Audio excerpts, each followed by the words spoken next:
Atenção, esse podcast não é recomendado para pessoas sensíveis, pois pode conter a descrição de violência psicológica, física e sexual. Não diga que você não foi avisado. Continue agora por sua conta e risco. Nobody. I'm nobody. I'm a tramp, a bum, a hobo. Two women very important in your life, and you killed them both. Eu saía como se fosse para caçar alguma coisa.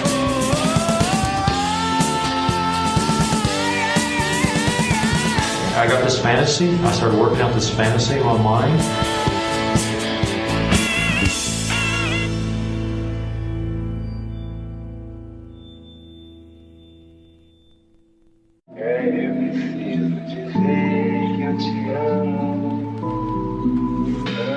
Bom dia, boa tarde, boa noite, seja lá qual for o horário que você estiver ouvindo mais esse episódio de apenas um podcast. Eu sou a Marisa e como vocês sabem, eu não estou aqui sozinha, eu estou aqui com meu amigo Thiago. Olá, galerinha, como vai? Hoje falaremos sobre casos bem pesados e casos nacionais, né, Marisa? Casos que afetam mais nosso coraçãozinho PTBR. Sim, hoje pela primeira vez aqui nesse podcast a gente vai trazer casos nacionais e a gente vai começar uma segunda fase aqui nesse podcast que vai ser a fase sobre casos de massacre. Então a gente decidiu nesse episódio abordar tanto Realengo quanto Suzano, que são casos muito lembrados aqui pra gente, que com certeza afetaram bastante, assim, o sentimental de várias pessoas por todo o Brasil. Acho que foi uma coisa que todo mundo sentiu junto quando aconteceu. E também tem essa questão de diferença de idade. Como eu e a Marisa, a gente tem essa diferença de idade. Às vezes, pra mim, afeta mais um caso do que pra outros. Os dois são bem impactantes, mas um eu senti muito mais do que o outro. Eu vou falar à frente, mas são casos bem emblemáticos, casos que eu vou dizer extraordinários, assim, porque não acontecia isso no Brasil. Ficou bem marcado na memória coletiva do brasileiro. Com certeza, são casos que conversam muito um com o outro. Acho que vocês vão perceber que eles têm vários pontos em comum, mas isso são coisas que a gente vai discutir lá nos nossos momentos de 5 centavos, não é? Sim, senhora. Então,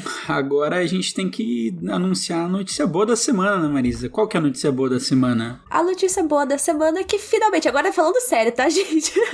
Eu sei que a gente já tinha falado antes várias vezes, mas agora é sério, a gente finalmente tem um Apoia-se. E como vocês sabem, né, a gente vai fazer um jabá, né, gente? Temos que pagar as nossas contas, eu tô brincando. Não tá brincando não, tem que pagar as contas. É verdade, né? Senão a gente vai acabar virando um caso criminal, só que dessa vez de trambicagem. Mas voltando. Por favor, gente, ninguém aqui pode virar caso criminal. Curso do Senac de agiotagem, bota lá depois na edição. Jogo do bicho.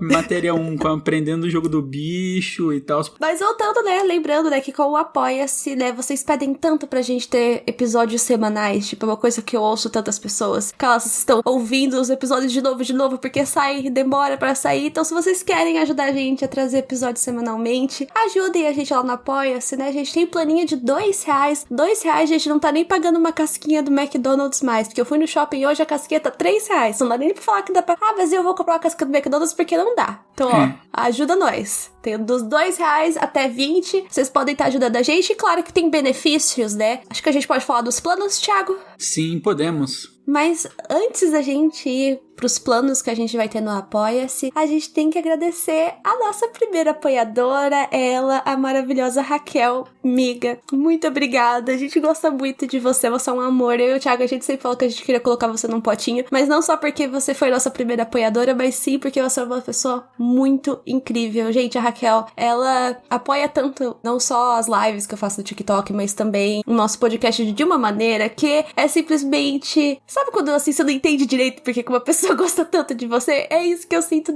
por ela, e isso é uma coisa muito especial, significa muito pra mim e pro Thiago também. Então por isso que a gente fez questão de agradecer ela nesse podcast aqui por ter sido a primeira. E se você não pode ajudar financeiramente, ajuda a gente divulgando, divulga para os seus amigos, divulga para sua família, divulga para quem você quiser, faz a palavra do Apenas um Podcast ser disseminada. É o esquema de pirâmide, né, gente? Apoia a gente lá nas redes sociais, no Instagram. A gente reposta todos os stories das pessoas que estão ouvindo a gente. Tá tudo lá. Tem até salvo um destaque lá com nossos ouvintes. E é isso, né, gente? É uma maneira linda de ajudar a gente. Já funciona bastante mesmo. E você me deu uma deixa, Marisa, que se você ouve a gente pelo Apple Podcast, avalia a gente com 5 estrelas, dá aquele like, faz aquele comentário maravilhoso para que a gente possa ser para ainda mais pessoas, a gente possa disseminar a palavra. Muito obrigado, galera. Isso aí. Então vamos para os planos. Podemos começar? Então, o primeiro plano, né, é o de R$2, né, o preço menor que uma casquinha, né, que é o plano Sherlock Holmes. Cada plano tem o nome de um grande detetive da ficção. E com esses R$2 você vai ter o seu nome mencionado em um episódio do podcast no final das nossas temporadas, né? Então, no final das temporadas, seu nomezinho vai estar lá. Será dito por essa voz macia que eu e o Thiago temos. Olha só, olha que maravilha. Imagina dormir assim e ouvir eu falando seu nome. Eu caía dura. Muito bom. O plano de R$5 é Miss Marple. É outra detetive muito boa da Agatha Christie. Então você vai ter os agradecimentos no final da temporada e ainda você vai poder ter os episódios antecipados, ouvir nossa vozinha antes de quarta-feira. Você vai poder ser exclusivo, ouvir a gente antes. A gente vai mandar você pro seu e-mail. Você vai ficar muito feliz que você vai poder ouvir tanto no Spotify, na Apple, e você vai ter o arquivo para você ouvir quando você quiser. Você faz aquele download maroto e ouve a gente onde você quiser. O plano de R$10 é um plano também muito interessante, que é o plano do Fox Mulder, né, gente? R$10, né? E o que você vai ter? Vai ter os agradecimentos, porque aqui é acumulatório, tá, gente? Pagou a mais, leva tudo. Então você vai ter os agradecimentos no final, episódios antecipados e episódios extras, exclusivos, que, assim, só vocês vão poder ouvir episódios, inclusive que, sei lá, das coisas pedidas, episódios mais longos, ouvir a nossa vozinha linda e maravilhosa e esses assuntos, assim, que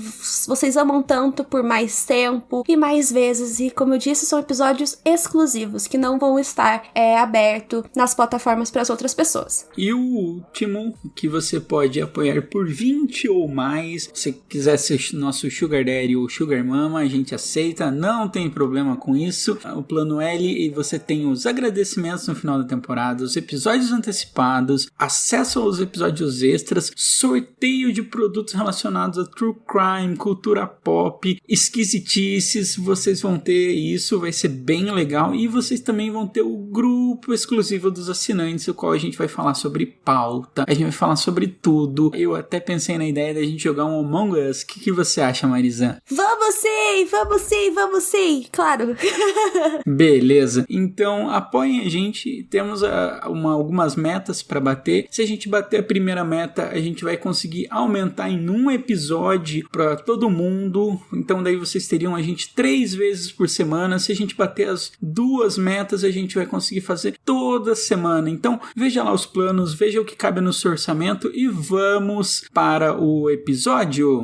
Então, né, a gente vai seguir a ordem cronológica dos casos. Então a gente achou que seria melhor começar com um caso de realengo, né? E como vocês sempre sabem, a gente acha muito importante, na medida do possível, caso a gente consiga achar informações, falar sobre os autores dos crimes pra gente, né? Como vocês sabem, entender um pouco mais por trás dessa pessoa. E o responsável por o massacre de Realengo foi o Wellington Menezes de Oliveira. E o que você tem a dizer pra mim sobre ele, Thiago? O Wellington, ele era um ex-aluno da Escola Municipal Tarso da Silveira, lá no bairro de Realengo, que é o bairro na Zona Norte, se eu não me engano. Nunca fui no Rio, mas acredito que seja da Zona Norte. Ele havia cursado o Fundamental 2 na Tasso. Ele estudou lá de 99 a 2002, então ele era um aluno que era conhecido e tal.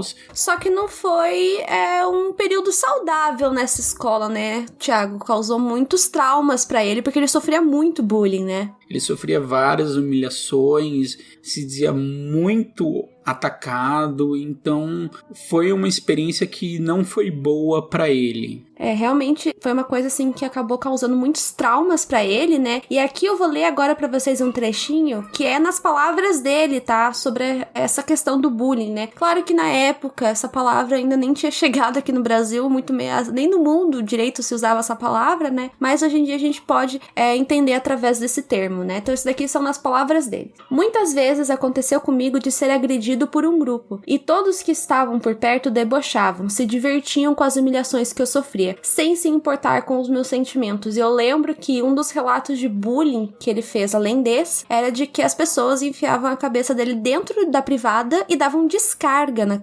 Imagina, gente, a situação, né? Realmente, assim, só pra vocês terem uma noção que era um bullying muito pesado. A gente tem que lembrar que nessa época, digamos, não era uma coisa falada. A gente já vai entrar nessa parte, mas não era uma coisa muito falada, ou se era falada, era tratado de uma forma bem menos polida. Digamos que é 2001, né, galera? Se vocês lembrarem dos programas de auditório que a gente tinha na década de 90, começo de 2006, vocês vão saber do que a gente tá falando, né? Os novinhos não entendem, mas dá um Google, vai lá no YouTube e vê alguns vídeos da década de 90 e início de 2000 para vocês entenderem qual era o nosso panorama de prioridades.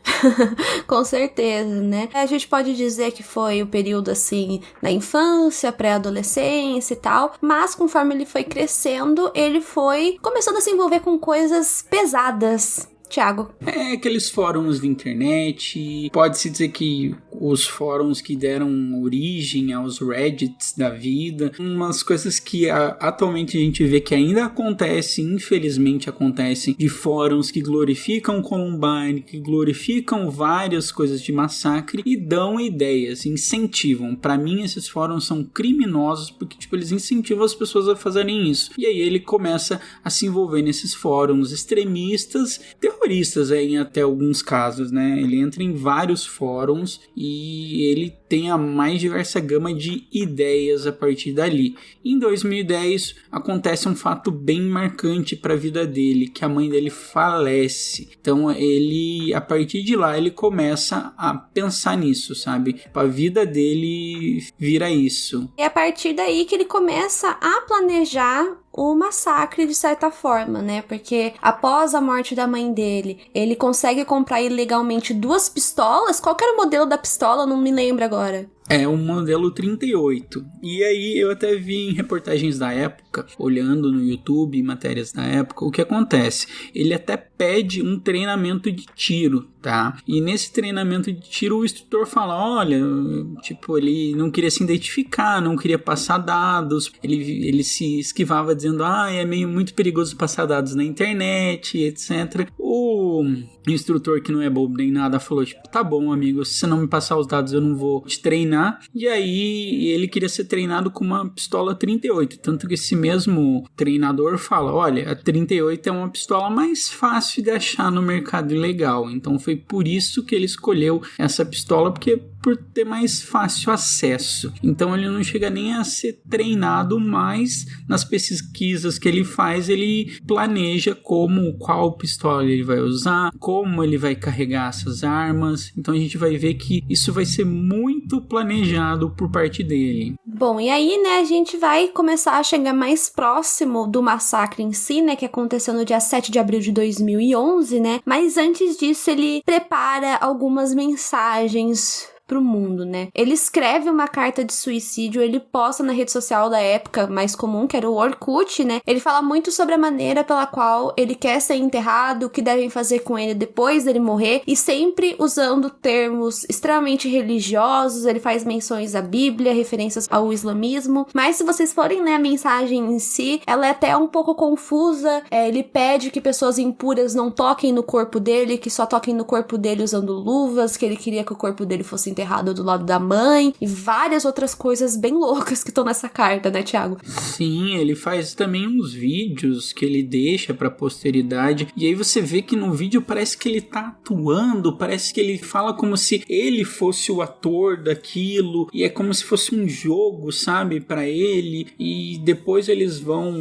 depois alguns psicólogos olham esses vídeos e, digamos assim, não tem como você fazer uma análise só com um alguns vídeos, mas os psicólogos acham que ele tem tendências de esquizofrenia, sabe? Tendências de perseguição. Então, isso, ele cria todo um cenário na cabeça dele que ele tá atuando, que ele vai ser o personagem principal de um show e o show é ele que vai, sabe, conduzir. Então é um pouco macabro, isso é um pouco, tipo, dá pra ver quão premeditado esse crime foi. Sim, com certeza, né? E antes da gente ir pro massacre em si, né, como que aconteceu, vamos novamente ler um pedacinho de palavras dele, né? Já que a gente tem essas mensagens dele, eu acho importante a gente ver, né? Acho que essa foi a parte mais conhecida, né? Que ele disse: a nossa luta é contra pessoas cruéis, covardes, que se aproveitam da bondade, da inocência, da fraqueza de pessoas incapazes de se defenderem. Então é realmente essa questão que vai pegar na época, é a questão do bullying, é a questão principal desse caso, que é a questão do bullying. E no dia 7 de abril de 2011, ele vai até a Escola Tássio da Silveira, bem nesse ínterim, estava tendo a comemoração dos 40 anos de existência da escola. Então vários ex-alunos estavam frequentando a escola nessa época, então não era muito improvável deixarem as pessoas entrar. E ele também, para, incentivar que liberassem ele pede o histórico escolar dele. Então ele chega às 7h45 na escola, ele chega, mas não entra. Pouquinho tempo depois ele entra na escola e ele vai direto para a secretaria para pedir os documentos do histórico escolar. E aí já acontece uma primeira coisa que eu achei curiosa nesse caso, é que ele encontra uma professora, a professora que se chama Doroteia, que foi professora deles nos tempos de colégio. A professora inclusive fala: eu reconheço você, eu não sei seu nome, mas eu reconheço você, sabe? Ele vai para a secretaria, volta, fica dando umas voltas, e aí o que acontece, Marisa? E lá ele sobe até uma sala onde estava acontecendo uma aula de português, e quem estava ministrando essa aula era a professora Leila, e lá começa o massacre, começa a atirar nos alunos que estavam nessa sala, só que claro que não foi, teve todo um lance, sim, né, que ficou bem conhecido, né, que foi algo muito cruel, né, e o principal alvo dele foram meninas, tanto que a maioria das vítimas que morreram foram meninas, era o alvo principal dele, né, e é uma coisa que tem sido discutida bastante, que você estava comentando comigo, né. E dá pra ver que esse crime de realengo é uma questão muito forte de feminicídio, é ódio contra as mulheres. Daria pra dizer que ele foi o primeiro grande incel brasileiro. Quem não sabe o que é incel, é um termo em inglês chamado involuntary celibatary, que seria uma pessoa celibatária involuntariamente, porque o ódio dele é tão grande pelas mulheres que ninguém quer ficar com ele. Então a gente vai ver que grande parte são meninas, que são os alvos preferencial dele, e ele vai nessa sala e começa a fazer a questão do jogo psicológico e atira em alunas. Ele preferencialmente escolhe alunas, ele atira na cabeça das alunas. Então realmente dá pra ver que ele atira preferencialmente nas meninas, e nos meninos ele sempre tenta atirar no ombro e na perna. Então a gente já vê uma grande diferença, né? Sim, uma grande diferença. Um é um tiro letal, o outro é um tiro que se trata pra machucar, tratável. né? Pra machucar. Pra mim, me pareceu muito, sai da frente que eu quero dar o tiro, sabe? Pra mim ficou muito claro. Sim. Isso. Depois a gente vai até ver tem uma questão peculiar nesse caso. Uma das meninas que leva 4 tiros, ela inclusive tá viva, ela faz direito hoje, ela diz que o amigo dela leva o tiro na cabeça, um tiro dos 12 alunos, 2 foram meninos, ele leva porque ele estava na frente, eu não sei muito bem a situação, mas que ele estava no caminho entre ela e o atirador faz um disparo, atira nele, acho que bate, não sei se é o mesmo disparo, mas ele atira na cara dela, ela se defende meio que involuntariamente, já colocando a mão na frente, e aí ela cai, só que ele vê que ela tá viva ainda, então ele ainda dá mais 3 tiros nela. Ela ficou tetraplégica, né? Sim, ela ficou tetraplégica. E só pra vocês terem uma noção, né, nessa época, né, os alunos dessa sala tinham entre 13 e 15 anos. Sim, eram alunos bem novos. Se eu não me engano, a primeira turma que ele entra são uma turma de 8ª série, e depois que ele mata essas 4 pessoas, ele vai pra outra turma. Então, a gente tem que pensar que a partir dele dar os 4 tiros, a escola fica uma loucura. Criança correndo pra todo lado pra tentar se salvar. As professoras começam a fazer barricada. Alguns alunos descem, outros alunos sobem no auditório. Fica aquela loucura. E vale lembrar, fazer um adendo, abrir um parênteses aqui, né, gente, que até hoje no Brasil a gente não tem preparação pra isso. Imagina na época, porque nos Estados Unidos, depois de tantas vezes que isso aconteceu, eles começam a fazer preparações de barricada. Então ninguém sabia como agir nesse tipo de situação, né? Até hoje não sabe porque a gente não tem esse tipo de preparação nas escolas. Sim, e é muito importante num caso desse o que fazer. Então ele vai pra outra sala e na outra sala vai que ele faz 8 vítimas. Então ele fica fazendo essas torturas psicológicas com os alunos e tem um dos alunos que é um menino, ele pede, por favor não me mata, por favor não me mata, por favor não me mata. Ele atirava assim, eu ficava pedindo pelo amor de Deus pra ele não me matar. Aí, na hora que ele tava recarregando a arma, eu ficava orando lá e tudo assim. Aí quando ele voltava eu falava toda hora assim. Aí na segunda vez assim ele já falou, fica tranquilo gordinho, que eu não vou fazer nada contigo não. Ele falou assim mesmo. Alguns alunos relatam um certo sadismo dele, sabe? Quando ele atira, ele sorri, ele ri, sabe? Ele fica falando pras meninas que elas iam morrer porque elas eram muito bonitinhas, sabe? Então dava pra ver que tinha uma questão sexista muito forte nesse caso. Com certeza, né? De certa forma não demorou tanto assim pra polícia aparecer, né? Mas assim, o que a gente tem é que foram 30 tiros. Tem uma matéria da BBC nova, que saiu agora, porque fazem 10 anos do massacre, mês passado completou 10 anos do massacre, dizem que foram 69 tiros. Eu, Thiago, particularmente não acredito nisso, porque ele tava com 2 armas 38, então acho que são 6 por arma, então ele teria 12, mas deu pra ver que ele foi preparado para fazer os disparos, tanto que ele não é habilidoso, mas ele tem um equipamento que basicamente ele consegue colocar as 6 balas rápido, deu pra ver que ele foi preparado pra ir, ele foi com um cinto, tipo, ele foi com uma bolsa e nessa bolsa tinha um cinto, então ele foi preparado pra fazer esse massacre, até que chega o sargento Márcio Alexandre Alves, que ele entra na escola, porque o que acontece? Um dos alunos, o aluno Alan Mendes, ele tá ferido em várias partes do corpo, ombro, mão, e aí ele sai todo ensanguentado e ele vê que tem uma viatura e ele pede socorro para os policiais, e os policiais já instantaneamente já entram na escola e já começam a ver o panorama da escola, a criança correndo, ele se depara com o sargento fala com o atirador, se eu não me engano ele efetiva um disparo, não pega no policial, e aí o policial tenta dar um tiro, que também não ocorre, e aí ele dá um tiro, acho que no abdômen. Você sabe a localização, Marisa? Se não me engano, acho que foi um na coxa e um no ombro, né?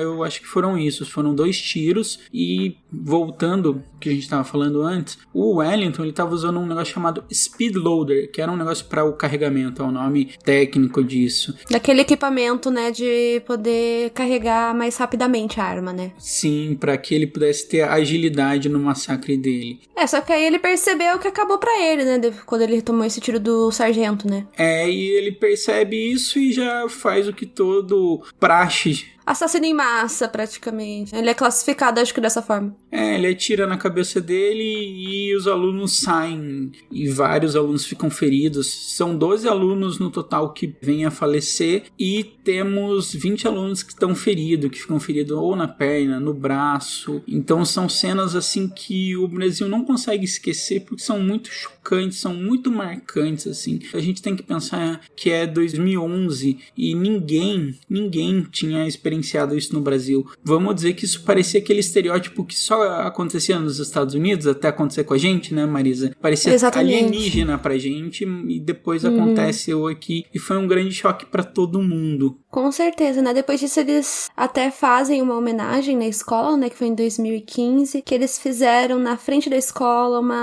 uma série de estátuas em homenagem às vítimas, né? Só que 11 famílias autorizam, a outra família que não autorizou, né, porque eram estátuas das crianças, e a outra família que não deu a autorização, eles fizeram uma borboleta no lugar da menina. Só que, né, tem muitas críticas dessa homenagem, porque os alunos que estudam lá, eles falam que é como se fosse um lembrete diário do que aconteceu e que isso não é muito bom. Então, ao mesmo tempo que, muitas pessoas gostaram, teve pessoas que não curtiram muito essa homenagem. E a escola também passou por toda uma reformulação, deu pra ver que o governo do estado tentou... Eles tentaram. Mudar a escola, melhorar, colocar mais seguranças. E tanto que uma das críticas que tem a uma mãe que funda uma ONG pra falar sobre isso, falar sobre bullying, ela fala que é triste porque agora, beleza. Poderia ter sido evitado. Poderia ter sido evitado. Porque eu acho que de qualquer forma, eu acho que é um pouco irresponsável você simplesmente deixar uma pessoa entrar na escola assim do nada, sabe? Acho que teria que ter tido uma certa... Como é que eu posso dizer? Olhar, né? Entender quem que é aquela pessoa que tá entrando. Porque, pelo menos na escola que eu estudei, tipo, eles não deixavam ninguém passar da porta, sabe? Se você não tivesse, não se identificasse, né? E a gente que era aluna, a gente precisava mostrar a identidade, assim, pra poder entrar na escola, sabe? Eu acho que é uma coisa, assim, que falta muito até hoje, né? Sim, um motivo plausível pra você estar entrando numa escola. E é aquilo, gente, é uma escola pública, é o dever do Estado proteger os seus filhos. Se você deixa os seus filhos lá, agora que eu sou pai, eu vou ser sincero com todos vocês do podcast, eu chorei nesse caso, foi um dos casos que eu chorei bastante. E foi bem difícil, sabe? Porque eu começo a ter uma outra visão sendo pai e fico pensando, cara, eu pago os meus impostos, eu deixo meu filho lá pra ele ser cuidado, sabe? Não pra ele ficar tetraplégico, pra ele ficar com sequelas emocionais. Então, isso é uma culpa grande do Estado também, de como o ambiente escolar não é pensado pra ter segurança, sabe? Isso é bem crítico. E você vê que na Tasso teve uma campanha de vários psicólogos que foram lá, vários alunos se transferiram porque não conseguiram. Tanto que a menina que fica tetraplégica, acredito que ela volta um ano depois. Tem até um podcast do UOL muito legal que ela fala sobre isso, que ela fica com muita raiva, ela volta com muita raiva, porque, ela era uma menina saudável, que ela fazia tudo e depois ela fica dependente de todo mundo. Então imagina a raiva que você carrega com você sobre isso, sabe? É uma coisa bem pesada. E você vê que o colégio vira um colégio modelo, mas ele vira um colégio modelo mais pra tentar apaziguar os anos. Tampar um buraco, né? E, gente, todos os colégios deveriam ter isso, todos os colégios deveriam ter segurança. É o mínimo, né? É o mínimo. Bom, a gente já vai começar o de Suzano também, mas eu, Thiago, sou bem piegas, eu ainda ouço poemas, sabe? Então, pros dois casos, em memória das pessoas que vieram a falecer nesses casos, eu quero recitar um poema que eu amo muito, que é do Carlos Drummond de Andrade. Chama Tristeza no Céu. No céu também há uma hora melancólica, hora difícil, em que dúvida penetra as almas. Por que fiz o mundo? Deus se pergunta, e se responde, não sei. Os anjos, olhando-no com reprovação, e plumas caem. Todas as hipóteses, graças à eternidade, o amor caem. São plumas. Outra pluma, o céu se desfaz. Tão manso, nenhum fragor denuncia o momento entre tudo e nada, ou seja, a tristeza de Deus. Então eu queria deixar com esse poema para fazer nossas homenagens, porque é bem triste,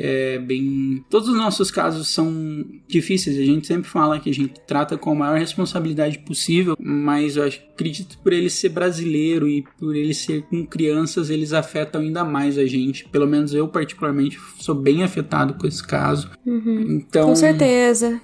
São casos difíceis. Vamos pra Suzano, Marisa? Vamos pra Suzano, né? Eu era muito pequena quando o caso de Realengo aconteceu. Eu lembro, assim, de quando aconteceu, mas não foi uma coisa, assim, que me chocou tanto quanto Suzano, que daí eu já estava na faculdade. Porque, gente, eu achava que Suzano tinha acontecido há muito tempo atrás. Mas o dia do massacre de Suzano foi 13 de março de 2019. E pra mim já era uma questão diferente também. Pra mim me marcou muito Realengo, porque eu lembro que eu tava saindo do ensino médio e eu lembro de ver aquilo e ficar muito chocado, sabe? Tipo, é uma das minhas memórias de trauma jornalístico. Eu acredito que esse é o nome da palavra, não sei se existe um termo pra isso, mas quando você vê uma coisa super impactante, né? Que nem o 11 de setembro, eu lembro muito claramente, e esse caso de Suzano também, eu lembro muito claramente onde eu tava, como eu fiquei chocado. No meu colégio antigo tinha algumas aulas de tarde, então eu tava almoçando e vendo aquilo, sabe? Vendo aquilo incrédulo. E Suzano, pra mim também, realmente, eu achava que eles eram próximos, assim, temporalmente, porque pra mim parecia que fazia muito tempo e, nossa, 2019, sabe? A pandemia basicamente engolfou isso e parece que, não sei se a gente deu menos importância, mas eu não sei explicar. O caso, assim, tipo, só antes da gente começar mesmo, a Suzana acabou me marcando muito porque foi bem quando eu comecei a dar aula. Porque eu sou professora, pra quem não sabe, né? Daí eu ficava pensando, assim, de ir pra escola, assim, pensando nessa possibilidade de uma coisa dessa acontecer, eu tá ali, sabe? E também porque, assim, na minha faculdade, quem estudou em faculdade pública sabe que até cachorro entra na sala do nada, né? Todo mundo pode entrar, eu quero dizer, né? Então eu ficava pensando um pouco nessa possibilidade, assim, eu fiquei um pouco assustada na época, quando aconteceu esse caso de Suzano, né? Mas ele acabou ficando conhecido como o Suzano, né? Porque aconteceu nessa cidade, que fica na região metropolitana de São Paulo, mas aconteceu na Escola Raul Brasil, né? Que, pra gente ter uma ideia, né? De acordo com o censo de 2017, a instituição na época tinha 358 alunos que estavam na segunda etapa do ensino fundamental, que é do 6º ao 9º ano, e 693 estudantes do ensino médio. E também nessa escola, Raul Brasil tinha um centro de línguas, né, de ensino de idiomas. Porém, né, quando o massacre aconteceu, né, no dia 13 de março, havia em torno de 400 alunos na escola, né, e eles foram justamente no horário do intervalo, em que a maioria dos alunos estavam no pátio. Sim, então dá pra ver que começa aí, a gente já nota nessas primeiras questões de ser intervalo que foi premeditado, que eles já estavam planejando isso, porque foi uma hora que eles sabiam que ia ter uma aglomeração bem grande. E a gente já começa a notar semelhanças com Columbine, porque o que o Guilherme e o Luiz, né, que foram os dois atiradores, queriam fazer era uma versão brasileira de Columbine. Não tem como dizer que não, vocês vão perceber, quem conhece. A maioria de vocês deve conhecer Columbine, né, que a gente vai fazer sim episódios sobre esse caso. Aguardem, a gente quer preparar algo bem especial, bom pra esse caso, com certeza. E dá pra ver isso claramente, né? Vocês vão ver muitos pontos semelhantes em relação a isso, né? Mas antes da gente explicar mais esses pontos de semelhança, eu quero falar um pouquinho sobre cada um dos atiradores, né? Então, os dois eram ex-alunos da Escola Raul Brasil. Tinha o Guilherme Tauti Monteiro, ele tinha 17 anos na época que esse caso aconteceu. Ele morava com a avó, e a avó tinha falecido 3 meses antes desse atentado. E a mãe dele era dependente química, então ela passava a maior parte do tempo dela nas ruas. O segundo atirador foi o Luiz Henrique de Castro, que tinha 25 anos. Ele morava com os pais, um irmão mais velho e o avô. E às vezes ele trabalhava como jardineiro junto com o avô, né? Ele ajudava ele. O Guilherme e o Luiz eram amigos de infância, né? Eles se conheciam há bastante tempo. E eles frequentavam bastante lan houses, né? Pra jogar. E, gente...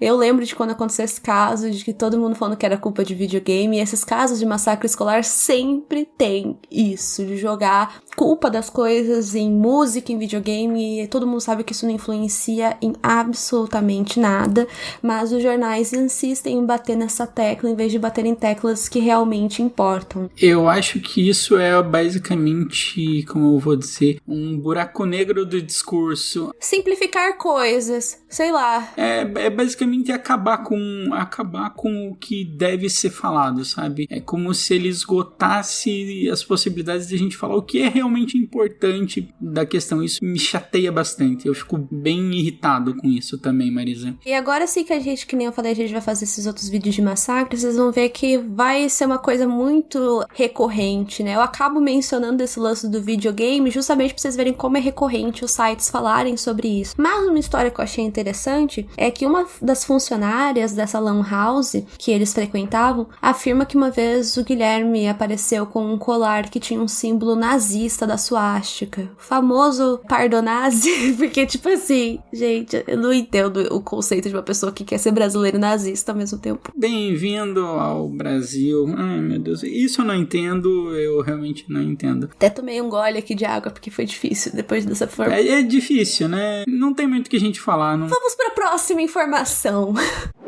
no começo desse podcast, nós dissemos o quê? Que são casos que se conversam. Por quê? Porque assim como o Wellington lá de Realengo, eles também frequentavam alguns fóruns online. No caso deles, a gente tem o nome, que era esse do Golachan, que também era um fórum em que se postavam mensagens extremistas, era um fórum anônimo, que tinha várias mensagens de ódio. E além disso, né, eles chegaram a pedir dicas e postar previamente sobre o massacre, e depois que o massacre aconteceu nesse fórum, tiveram mensagens em homenagem ao Guilherme e o Luiz. E outra coisa, né, como eu disse, né, que eles sempre tiveram Columbine como um grande exemplo. O Guilherme, especificamente, ele era obcecado por esse caso, tanto que eu sei que alguns vídeos no YouTube que se falavam desse caso, era possível encontrar comentários do Guilherme, ele realmente era obcecado por esse caso, né. E outra coisa, né, que esse fórum que a gente falou, esse Chan, era um local também onde tinha muitos incels, né? Eles mesmos se autodeclaravam dessa forma, e eles prestavam também várias mensagens de ódio contra mulheres e figuras de autoridades, como professores e pais, parentes e por aí vai. E dias antes do massacre acontecer, o Guilherme postou uma mensagem nesse fórum em que ele disse: "Nós nascemos falhos, mas partiremos como heróis." Assim, gente, agora a gente vai falar do massacre em si, mas eu quero deixar uma coisa clara, assim, que tem certos tipos de casos que são mais difíceis de serem pesquisados do que outros. Não tô falando no sentido de conteúdo, mas sim em conseguir informações, e eu considero casos nacionais sempre muito difíceis de serem pesquisados, porque é difícil achar sites bons e confiáveis a respeito desse assunto. E nesse caso, eu acabei percebendo que cada site falava horários diferentes, porém, eles fazem sentido, então eu peguei esse horário aqui desse site aqui, mas a gente tem uma noção, né, mas pode ser que em outros sites que vocês vejam, em outras reportagens, tenham horários diferentes, tá? Só pra gente abrir esse parênteses, que sempre que a gente encontrar informações que não batem de acordo com as nossas pesquisas, a gente vai mencionar isso pra vocês também, né? Mas de qualquer forma, a primeira coisa que eles fizeram,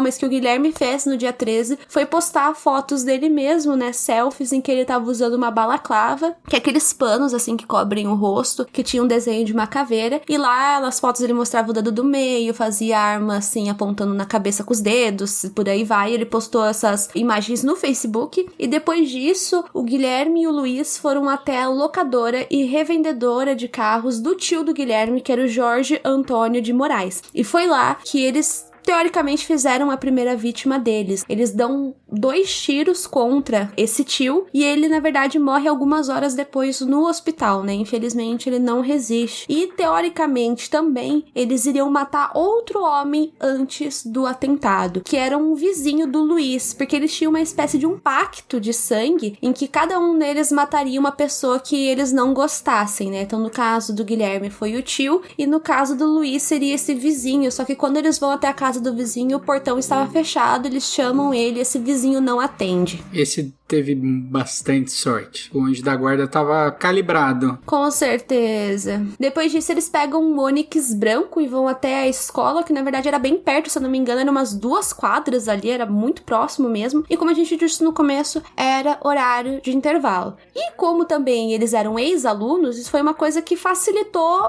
a entrada deles. Eles entram na escola, né, e lembra que eu falei que eles queriam ser igual Columbine. Na verdade, eles diziam que eles iam matar mais gente do que Columbine, que eles iam fazer um massacre maior. Eles entram encapuzados, usando coturnos e, que eu disse, esses panos cobrindo o rosto, né, e a gente vê muita semelhança nas roupas que os meninos de Columbine usaram, né, principalmente na parte do coturno, as roupas todas pretas, assim, dá pra ver que até isso eles tentaram fazer igual, né. Sim, a matéria que eu me baseio é a matéria da Record, que ela traz algumas imagens do caso e que elucida bem o caso, porque você consegue ver uma cronologia bem correta. Primeiro chega o Guilherme e você vê a postura corporal do Guilherme, ele tá muito tranquilo, é até meio assustador para ver como ele é psicopata, né, Marisa?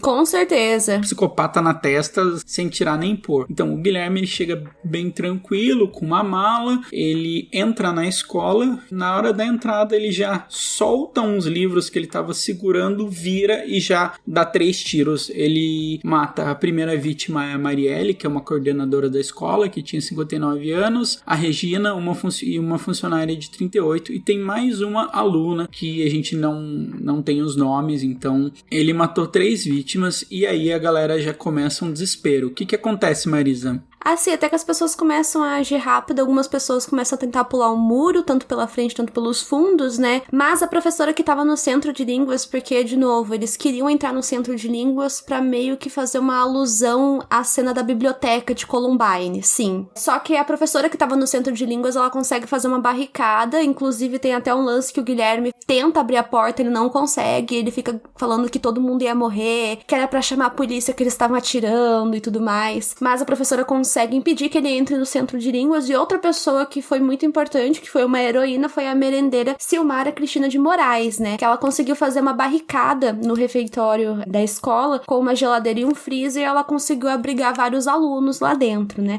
Tivemos várias heroínas nessa história, né? Porque também tem uma outra menina que ela consegue enfrentar um dos atiradores, que eu não tenho certeza, acho que foi o Luiz, na verdade. Ela sabia jiu-jitsu, e aí ela conseguiu ficar em pé, ela conseguiu não ficar com a perna dura, ela conseguiu ficar em pé, ele puxou o cabelo dela, e ela deu até entrevista dizendo que na hora ela, tipo, não queria confrontar ela só queria sair, assim, e ela conseguiu sair, e ela conseguiu abrir a porta. Quando ela consegue abrir a porta... Que muita gente consegue sair. Muita gente consegue sair, aí até a gente vê que na questão do Luiz, a gente vê que ele chega atrasado, teoricamente, ele não chega no mesmo tempo do Guilherme, dá pra ver que ele tá nervoso, que algumas coisas caem, e dá pra ver que existe bastante essa coisa bem parecida com Columbine, né, Marisa?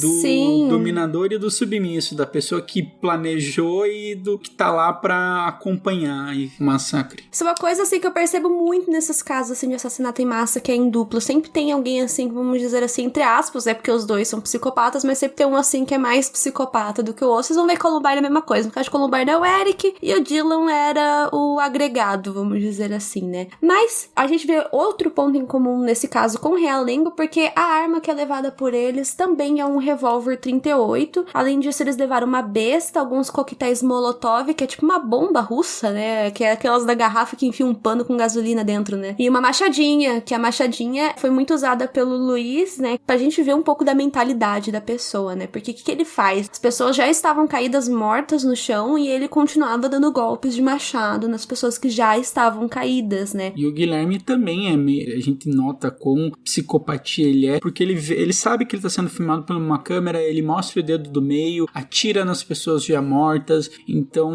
a gente vê que pra eles aquilo era um show. Com certeza. Eles queriam ficar famosos por aquilo. E também teve um outro aluno que o Luiz acabou dando um golpe de machado, só que o machado ficou preso à lâmina, né? Daí ele teve que ir pro hospital remover. Então, tanto que ele é a primeira pessoa a chegar lá no hospital e, gente... Foi uma cirurgia super delicada, sim, foi assim... Ele tava super fraco. Teve um dos alunos que foi nesse mesmo hospital, ele leva um tiro na perna, tanto que ele leva o tiro e sai correndo normal, assim, porque a adrenalina devia estar a 1000, ele sai correndo e também é outra pessoa que vai ser atendida. Aí acontece a parte que eu acho mais maluca desse caso, que um pai, ele entra na escola, ele tá, tipo, dá pra ver que ele tá de celular, falando com o filho pra procurar o filho, ele se depara tanto com o Guilherme quanto com o Luiz, atiram nele, não pega, ele volta, avisa pra um policial, e aí o policial, ele tá na porta da escola e ele entra. E uma das coisas que eu acho genial, que esse policial,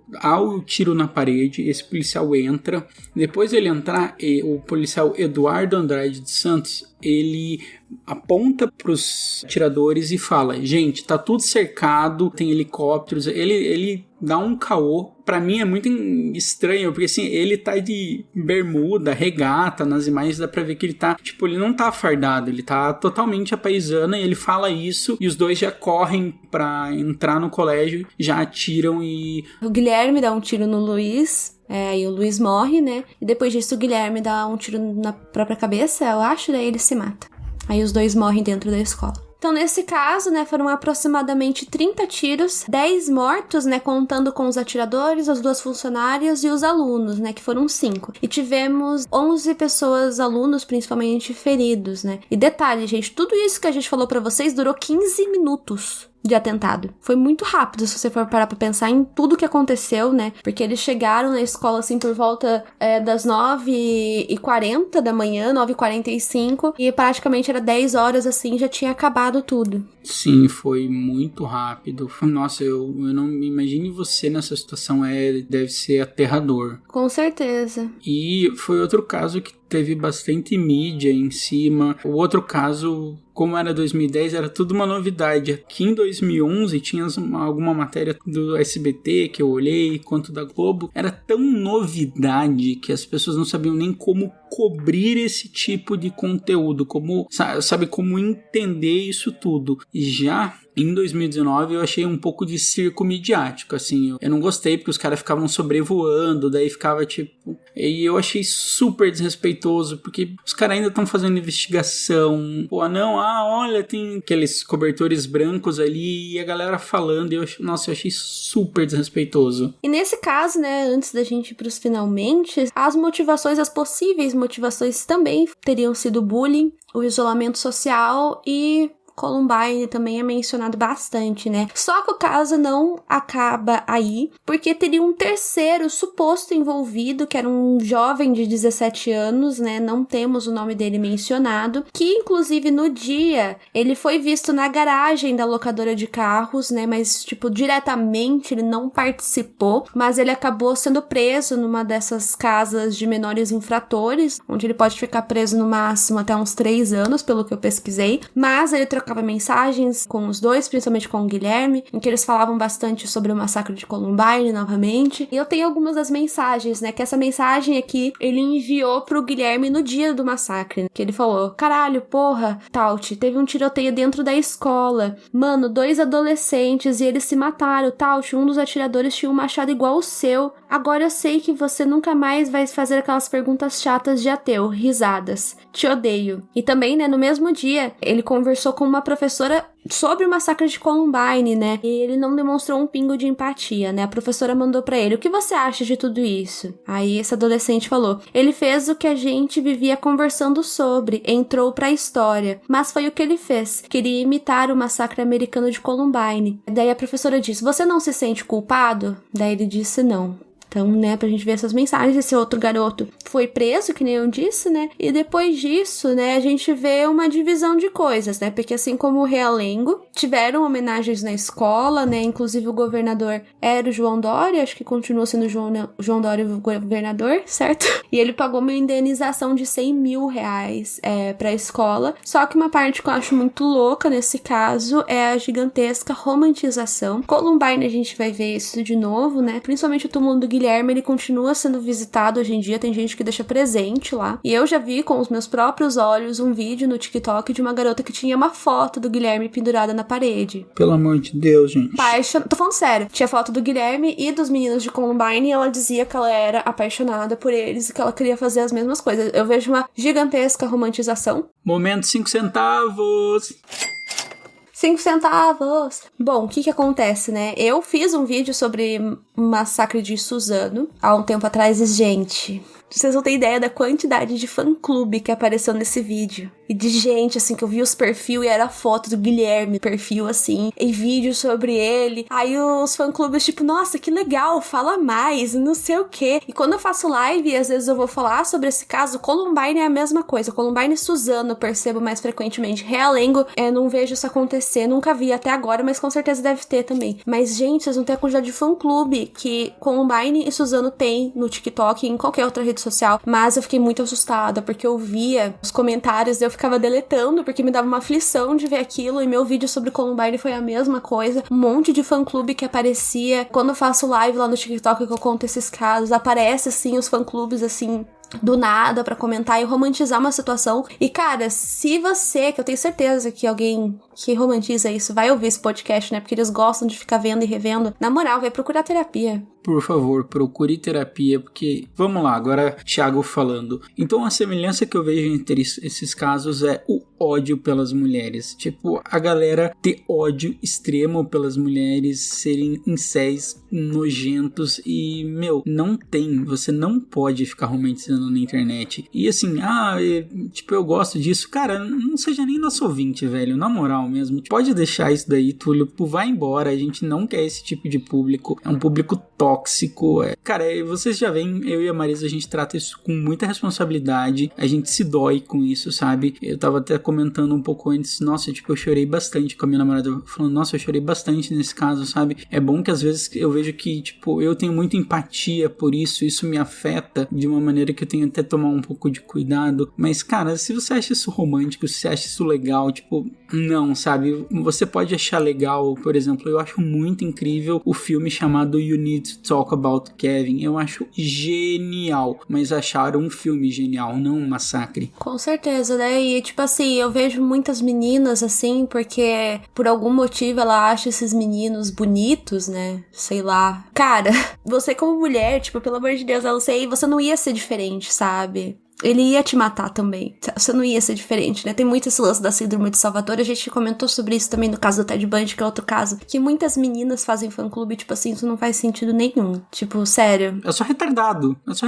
Desculpa. É um momento 5 centavos, a gente pode falar isso. Então, é só retardado, porque, cara... Acho que a gente quer chamar atenção e não sabe como, daí eles ficam fazendo essas palhaçadas na internet, sabe? Porque quer chamar atenção. Na realidade, não se matar uma formiga já tá chorando, e se o pai descobre o que posta na internet, vai levar uma coça e não vai fazer mais nada. Uma das coisas que eu acho que auxiliou, tanto no caso de Realengo quanto no caso de Suzano, é que eles não tinham a arma semiautomática que conseguem dar vários tiros. Eles usaram ou 38, ou armas que não tem uma capacidade grande de dar tiro, sabe, Marisa? O que você acha sobre isso? Eu acho que sim, ainda querem legalizar arma no Brasil, né? Tipo, gente, não tem condição, né? Porque imagina se tivesse tido essas armas assim, que a capacidade de disparo é mais rápido, é mais fácil, teria sido muito pior. Sim, eu vejo que, digamos, isso foi a grande diferencial, porque até a Marisa questionou, a gente tava antes de gravar o podcast, putz, por que será que foi tão pior? Por que a polícia demorou pra conter e aqui no Brasil parece que a contenção foi rápida, e de fato foi rápida. Comparado com os que vocês vão ver a seguir, foi rápido mesmo. Sim, então eu acredito que seja por isso, sabe? Pela quantidade de munição que é permitido comprar, tudo bem que tem uns deputados por aí que querem deixar estoque limitado para arma, mas eu não vou entrar muito no mérito, e eu acho que isso foi o diferencial para não ter tantas vítimas, sabe? Porque eu vejo que se tivesse com uma pistola semiautomática ou uma coisa que desse tiros infinitamente, seria muito pior. Então a gente vai lá para o nosso novo momento, que vai se chamar Fecha a Conta e Passa a Régua, para que a gente termine numa toada melhor esse podcast e não fique nessa tristeza que se abateu.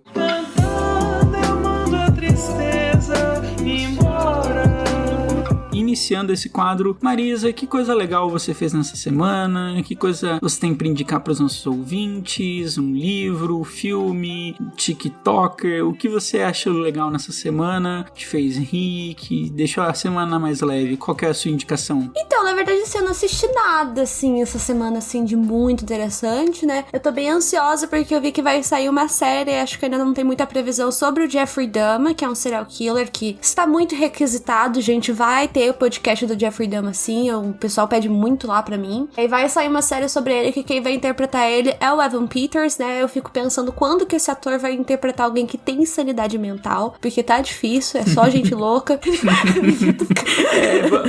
Tipo, tem que falar com o psicólogo dele, por favor, libera ele pra ele fazer um papel normal, sabe? Inclusive, né, ele fez o Tate Langdon, né, que é uma referência a Columbine na primeira temporada de American Horror Story, né? Mas, de qualquer forma, eu estou ansiosa pra saber mais sobre essa série que vai sair. E, né, eu estou louca também pra comprar o livro de Columbine, porque esse caso eu faço questão de ter o livro pra ler e pesquisar bem lindamente aqui pra vocês. Eu quero ver se eu consigo providenciar essa semana. E você, Thiago? Darkside, patrocina nós, por favor. Tacara o livro, por favor. Pedidos à parte. Essa semana eu ouvi bastante um podcast chamado Armário da Bola. Eu sei que a gente tem muitos ouvintes e, cara, se você quer ouvir um podcast sobre futebol e que não vai ser exalando testosterona e vai ser histórias contadas por 2 caras muito legais, eles chamam convidados muito bons. Essa semana teve um sobre a Copa do Nordeste, ou como o povo gosta de chamar, a Lampions League, né? Que é a Copa do Nordeste, a Lampions League. Eu acho o nome genial. Então, eles têm um podcast, são vários podcasts legais sobre futebol, sobre história do futebol. Eu acho muito, muito bom.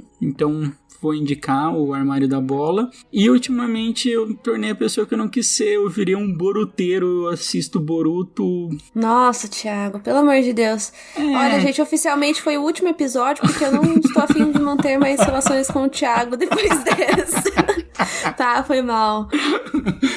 Virei boruteiro. Ai. Eu nunca fui fã de Naruto, mas o pior é que eu tô gostando de Boruto. Gente, com essa vergonha, eu acho que dá pra encerrar o podcast, né, Marisa? Só encerrar por esse episódio. A parceria ainda continua. Por esse episódio, tá? Então, né, no próximo episódio vamos continuar com essa linha de massacres, né? E vai ser um que vocês gostam, que eu sei, mas eu não vou falar qual que é. Mas é um que eu sei que vocês pedem muito. E eu posso dizer que é sombrio. Demais.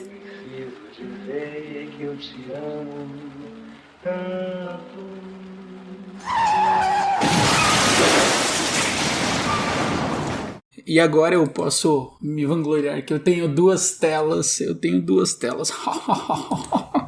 Ai, meu Deus, daqui a pouco ele tá fazendo tweet, daí ninguém aguenta mais. Vou ficar um nojo. Calma aí. O que eu ia procurar? Nossa, deu um bug.